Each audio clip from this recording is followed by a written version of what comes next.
discurso de la canciller alemana Angela Merkel, pronunciado el miércoles pasado, inundó las redes sociales, sorprendiendo a muchos porque hasta ahora Alemania parecía estar entre los mejores de la clase y tener controlado el avance de la pandemia de COVID-19. Sin embargo, sus advertencias fueron muy contundentes. Hay demasiado contacto entre las personas, dijo la canciller. Es tut mir leid, aber es tut mir wirklich im Herzen leid.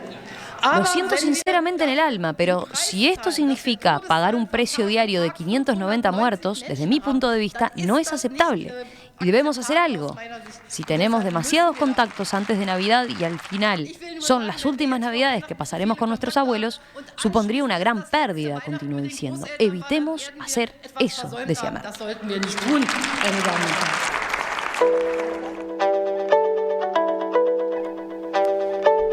Luego siguió porque ayer anunció un confinamiento parcial a partir del miércoles y hasta el 10 de enero con el cierre de comercios no esenciales, escuelas y jardines de infante. Estamos obligados a actuar y actuamos ahora, dijo Merkel. Estas medidas fueron adoptadas tras una reunión este domingo con los 16 líderes regionales de los Estados Federados. La pandemia está fuera de control, advirtió, por ejemplo, el presidente de Baviera. Es una catástrofe que afecta más a nuestras vidas que cualquier otra crisis en los últimos 50 años, agregó. Vamos a averiguar cómo se está viviendo esta nueva etapa de la pandemia en Alemania. Vamos a conversarlo enseguida con Franco De Ledone, doctor en comunicación política, periodista argentino radicado y residente allí en Baviera, director del proyecto Epidemia Ultra, un blog y podcast abocado al tema de justamente la ultraderecha en Europa. Bueno, vamos a conversar con Franco. Franco, ¿qué tal? Buenas tardes para ti, ¿cómo estás? ¿Qué tal? ¿Cómo estás? Acá empezando a vivir o a punto de empezar a vivir el segundo lockdown de Alemania después de que la segunda ola haya pegado fuerte en el país. Hablemos un poquito de eso, ¿no? Yo decía recién, Alemania era considerado uno de los países que había enfrentado mejor esta situación dentro de Europa, por lo menos, ¿no? Recordemos, si te parece, Franco, cómo venían llevando la situación hasta fines de octubre, comienzos de noviembre, donde empiezan a tener esta segunda ola, digamos.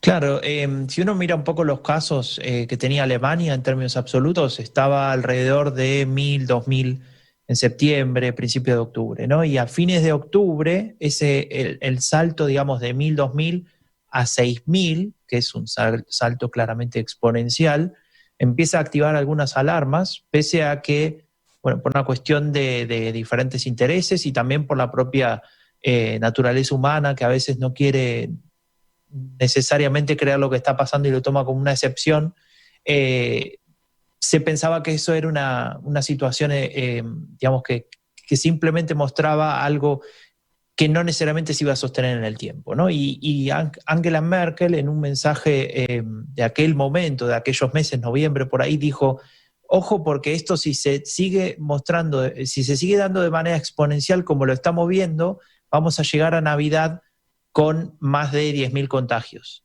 Mucha gente dijo que exageraba, y ahora tenemos 20.000 contagios llegando a Navidad, ¿no? Entonces, la situación, digamos, se puso mucho más grave que lo que venía siendo en la primera ola. Recordemos marzo, abril, ¿no? Cuando esto llega a Europa, donde los casos, digamos, el día más grave había sido de creo que 5.000 o por ahí, ¿no? Digamos, y ahora estamos antes de ayer tuvimos 20 y pico de mil contagiados, 23.000 contagiados en un solo día, ¿no? Y eso hace, digamos, que la situación cambie un montón. Mirá, un elemento para que lo puedas comparar. En el peor momento de la primera ola, el 10% de las camas de cuidados intensivos estaba ocupada por personas con COVID-19. El punto máximo, o sea, lo más grave. Ahora eso está en 17%. O sea, había bajado hasta 1 o 0% casi, y ahora está de vuelta en 17%. O sea, casi duplicando la cantidad de camas ocupadas que tenía en aquel abril, ¿no? Y estamos hablando de que le queda a Alemania, según los cálculos que hace el diario Die Zeit, a partir de la información de Robert Koch Institute, que es el que se encarga de centralizar toda la data, menos del 20% de las camas están libres. O sea, la situación, digamos, empieza a ser cada vez más seria. Sí, de ahí también el discurso y el tono de Angela Merkel, ¿no? En sus últimas apariciones. Acá llamó mucho la atención lo que fue su discurso del miércoles pasado, donde fue muy directa, muy contundente en cuanto a, bueno, esto puede sonar muy duro, no lo estoy reproduciendo textual, pero dijo algo así, ¿no? Puede Sí. ser la última Navidad con nuestros abuelos, ¿no? Entonces, su idea básica era, bueno, esto puede sonar muy duro, yo sé que es difícil, pero bueno, pero si está esto en juego, entonces vale la pena tomar medidas y dar estos pasos hacia atrás, ¿no? Sí, sí, dijo varias cosas en ese discurso. Dijo, por ejemplo, que ella no le parece aceptable que mantener esta situación como está ahora de apertura, ¿no? Se pague con 590 muertes por día, ¿no? Que era el número del día anterior de ese discurso. Eh, y en algún momento mostró una faceta que tal vez no ha mostrado, te diría casi nunca o nunca, que es la parte, digamos, más humana, más emocional, mejor dicho, porque ha mostrado otros momentos de humanidad en diferentes circunstancias, pero en el sentido de emocionarse casi, ¿no? Se escuchaba en su voz cuando ella dice esa frase que vos acabas de decir, ¿no? Si hacemos las cosas mal, esta puede ser la última Navidad con nuestros abuelos, padres, no sé quién sea que tenga esa edad de riesgo. Y ella en algún momento anterior a eso dice, a mí me rompe el corazón, me duele en el alma, pero no podemos hacer lo que hacemos siempre, porque tal vez habría que contextualizar que la fiesta de Navidad en Alemania es una fiesta bastante importante, ¿no? No solamente por lo religioso, sino también porque, bueno, es una fiesta de alguna manera de luz en medio de la oscuridad del invierno, es una fiesta que tiene mucha tradición, mucho peso, mucha gente eh, digamos, la celebra desde ya inicios de diciembre, te diría, yendo a los mercados de Navidad, haciendo las tradiciones, no sé, de hacer eso de tomar el vino caliente. Hay un montón de cosas Ujú. para el que alguna vez fue a Alemania en esa época, lo habrá visto porque está en todo el país, en cada pueblo hay un mercado de Navidad y de pronto eso no existe más, ¿no? Entonces, asimilar eso y aceptarlo es difícil, y eso es lo que decía Merkel, pero a eso se le suma otro elemento que tiene que ver con la economía pura y dura, es decir, el golpe a toda la gente que no puede trabajar o que está limitada, ahora va a ser aún más duro porque justamente la mayoría de los negocios se van a cerrar a partir de miércoles. Franco, si te parece, ordenemos eso concretamente. Durante todos estos meses, ¿en algún momento recuperaron casi la plena actividad? Se podría decir que en el verano y hasta, digamos, octubre, que es cuando empieza esto y se empiezan a limitar algunas cosas, teníamos casi todo con la diferencia, bueno, que había que guardar la distancia, que muchos eventos como por ejemplo ir al cine o algo así, digamos, en un lugar cerrado se podía hacer, pero con aforo limitado, es decir, con menos personas. También se podía comer en un restaurante adentro y afuera. Entonces, como era verano, se podían hacer muchas cosas también porque estabas fuera. Eh, pero también había escuelas, había jardines de infantes, etcétera, pero todo con ciertas limitaciones. O sea, todo lo que de alguna manera se podía evitar, se intentaba evitar. Pero, como decías vos, bastante relajado en cierto sentido, ¿no?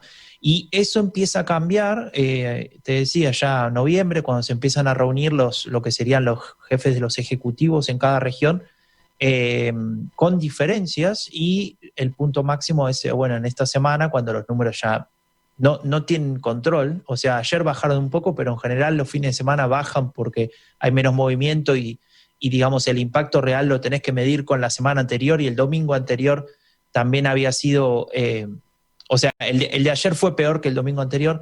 Entonces, la situación empeoró y decidieron, bueno, vamos a hacer un lockdown, vamos a aprovechar que ahora hay vacaciones por las Navidades, y han decidido que a partir de miércoles no hay más escuelas, no hay más jardines de infantes, se cierran todos los negocios que no sean de comprar, por ejemplo, de víveres, ¿no? De comprar comida, digamos, todo lo que sería ir a la peluquería, ir a un restaurante, etcétera, todo eso no existe más, solamente se puede comprar comida para llevar a la casa y consumirla ahí. Eh, y bueno, y eso se va a sostener hasta al menos el 10 de enero.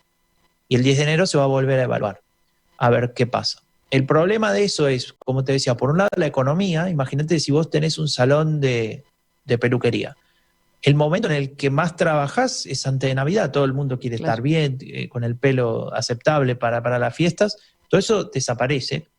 El gobierno alemán, el ministro de Finanzas, puso 11.000 millones de euros para paliar esto, ¿no? Para apoyar a todas esas personas, a todos esos negocios, digamos, para pagar los sueldos de toda esa gente, pero eso no es sostenible en el tiempo, ¿no? Entonces, cuando pase el 10 de enero, si esto tendría que continuar o si decide que tendría que continuar, ahí Alemania se tiene que realmente comenzar tiene que comenzar a pensar cómo esto lo va a sostener en el tiempo, ¿no? Y qué tipo de medidas efectivamente se tienen que tomar. Uh-huh. Con respecto a eso, a las medidas económicas, te lo consulto en particular porque acá es un tema del que se está hablando mucho, ¿no? Cómo se acompañan las medidas restrictivas de actividad con la ayuda económica, digamos. Decías, se estableció un paquete de ayuda, pero más allá de eso, ¿en qué consiste básicamente? ¿Es para los trabajadores que se ven afectados? ¿Es para las empresas? ¿Podés detallarnos un poquito más eso? Sí, es variado. O sea, por un lado existe lo que se llama Kurzarbeit, que es el concepto que se utiliza para pagar una parte bastante grande, creo que llega hasta el 77% de los sueldos de las personas que no pueden trabajar, ¿no? Por ejemplo, vos sos empleada ahora de la radio, te pagan un sueldo X, el 70 y pico de por ciento te lo va a pagar el Estado, y bueno, hasta el tiempo que vos puedas volver a trabajar, y ahí, digamos, lo que hace el Estado es alivianar las cargas de costo fijo que tiene tu empleador. Y para los empleadores, en términos, por ejemplo, lo que te decía de la peluquería, en función de las ganancias que estuvo teniendo, haciendo un cálculo, digamos, como prospectivo, evaluando, bueno, si hubieses trabajado, hubieses tenido X ganancia, bueno, el Estado le da una parte de eso. No recuerdo exactamente cuál es el porcentaje, pero también es un número relativamente alto como para intentar que ese negocio no quiebre. Uh-huh. El problema es que eso no, como te decía antes, se puede sostener durante una cantidad X de tiempo y después ya se complica, ¿no?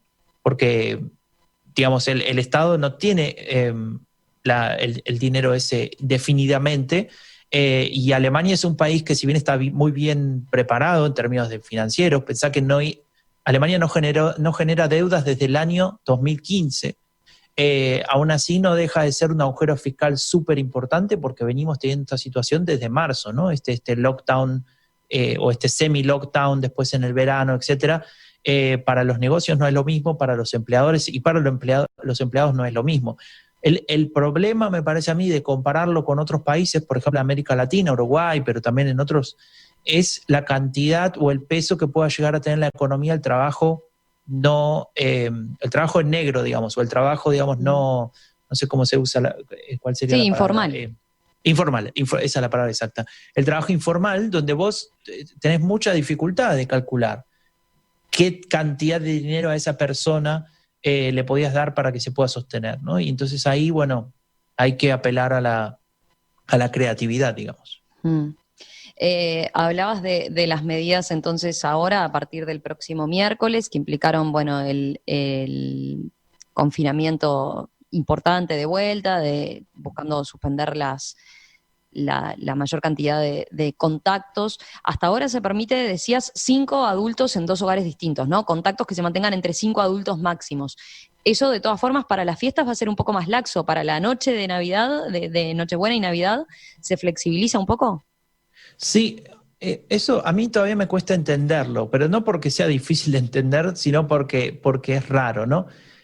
Se limitan los contactos al máximo ahora, porque dentro de una semana y pico, 10 días, básicamente, cuando empiece, digamos, cuando sea el 24, la Nochebuena, y después acá hay 2 días de Navidad. No sé si en Uruguay es así, ¿no? 25 y 26 acá son feriados los 2 días. Entonces, en esos 3 días, lo que usualmente sucede es que no sé, te visita tu familia o vas a la casa de alguien, hay mucho movimiento en ese sentido. Bueno, en algún punto, una de las discusiones políticas, cuando ya se empezaba a hablar de que iba a pasar esto que se decidió, iba a pasar a partir de miércoles, decían algunos, hay que salvar la Navidad, ¿no? Como si fuera algo, digamos, como indispensable en términos sanitarios. Está claro que es algo muy importante, pero se empezaba a generar una discusión de lockdown o Navidad, ¿viste? Como ¿te acuerdas cuando hace unos meses hablaba de libertad o salud? Y no se puede establecer ese tipo de dilema, porque es muy difícil de resolver al fin y al cabo y no tiene solución clara. Establecerlo tiene claramente una intencionalidad política de usufructuar, digamos, esta situación que está así de complicada. Entonces se empieza a discutir eso y para que, desde mi punto de vista, tal vez una visión más personal, algunos de los líderes políticos, en función de no perder cierta popularidad, entre comillas, cancelando la Navidad a causa de, insisto, de este frame, de este enfoque que se plantea, entonces para Navidad se va a aflojar. Se va a aflojar quiere decir que se va a poder encontrar más gente de la que se podía encontrar hasta a partir de miércoles, que digamos, se van a poder hacer cosas que normalmente no se pueden hacer.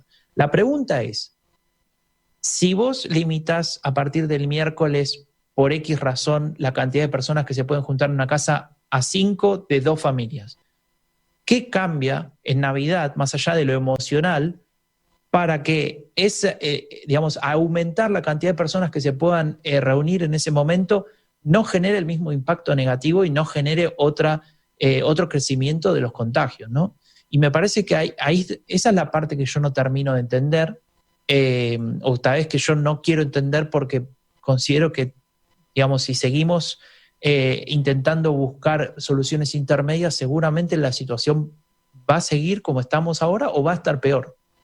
¿Y eso de qué depende ahora? ¿De las autoridades federales, de ese nivel de gobierno? No, en realidad es bastante complicado en Alemania porque es un país muy federal y si bien existe un poder ejecutivo nacional, o en este caso federal, que decide determinadas cuestiones y que pone los lineamientos, la implementación concreta y la decisión final corre por cuenta de cada uno de los estados federados, que sería digamos, el segundo nivel, digamos, en términos de organización política.